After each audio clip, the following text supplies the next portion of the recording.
I'm not an inspirational speaker. I've never lost a limb on a mountainside, metaphorically or otherwise, and I'm certainly not here to give career advice because, well, I've never really had what most would consider a job. However, I have had large groups of people listening to what I say for quite a few years now, and it's given me an inflated sense of self-importance. So I will now, at the ripe old age of 37.9, bestow upon you 9 life lessons. 1, you don't have to have a dream. Americans on talent shows always talk about their dreams. Fine, if you have something you've always wanted to do, dreamed of, like in your heart, go for it. After all, it's something to do with your time, chasing a dream.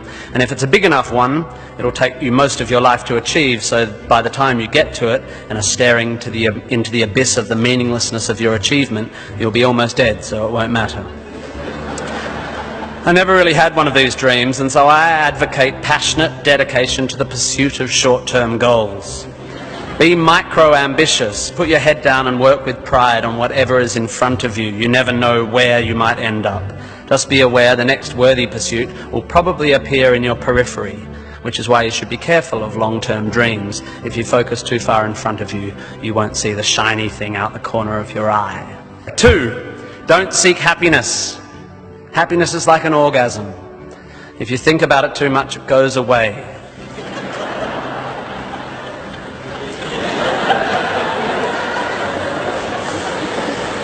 Keep busy and aim to make someone else happy, and you might find you get some as a side effect. We didn't evolve to be constantly content. Contented Homo erectus got eaten before passing on their genes.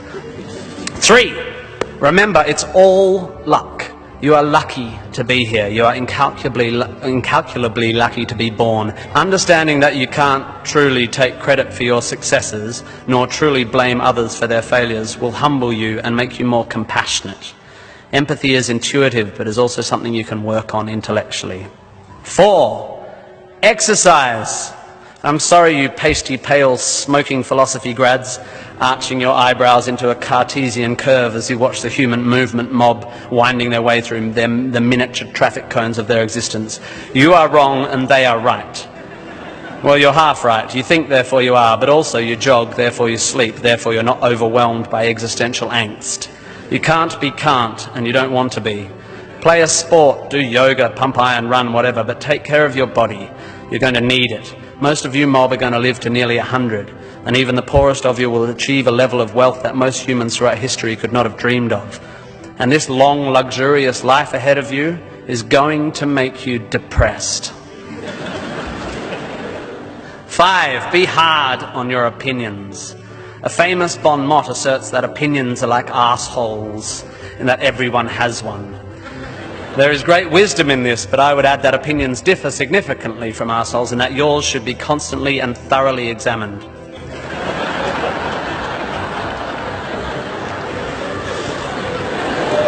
We must think critically and not just about the ideas of others. Be hard on your beliefs. Take them out onto the veranda and hit them with a cricket bat. Be intellectually rigorous. Identify your biases, your prejudices, your privileges. Most of society's arguments are kept alive by a failure to acknowledge nuance. We tend to generate false dichotomies and then try to argue one point using 2 entirely different sets of assumptions, like 2 tennis players trying to win a match by hitting beautifully executed shots from either end of separate tennis courts. 6, be a teacher. Please, please, please be a teacher. Teachers are the most admirable and important people in the world. You don't have to do it forever, but if you're in doubt about what to do, be an amazing teacher. Even if you're not a teacher, be a teacher. Share your ideas. Don't take for granted your education. Rejoice in what you learn and spray it. 7, define yourself by what you love. I found myself doing this thing a bit recently where if someone asks me what sort of music I like, I say, well, I don't listen to the radio because pop song lyrics annoy me. Or if someone asks me what food I like, I say, I think truffle oil is overused and slightly obnoxious. And I see it all the time online, people whose idea of being part of a subculture is to hate Coldplay or football or feminists or the Liberal Party. We have a tendency to define ourselves in opposition to stuff. As a comedian, I make my living out of it. But try to also express your passion for things you love. Be demonstrative and generous in your praise of those you admire. Send thank you cards and give standing ovations. Be pro stuff, not just anti stuff. Respect people with less power than you. I have in the past made important decisions about people I work with, agents and producers, big decisions based largely on how they treat the wait staff in the restaurants we're having the meeting in. I don't care if you're the most powerful cat in the room, I will judge you on how you treat the least powerful. So there.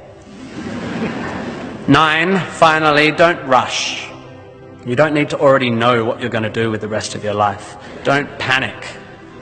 You will soon be dead. Life will sometimes seem long and tough, and God, it's tiring. And you will sometimes be happy and sometimes sad, and then you'll be old, and then you'll be dead. There is only one sensible thing to do with this empty existence, and that is fill it. Not fill it, fill it.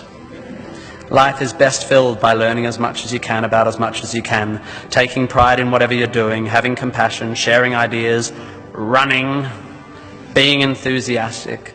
And then there's love and travel and wine and sex and art and kids and giving and mountain climbing, but you know all that stuff already. It's an incredibly exciting thing, this one meaningless life of yours. Good luck, and thank you for indulging me.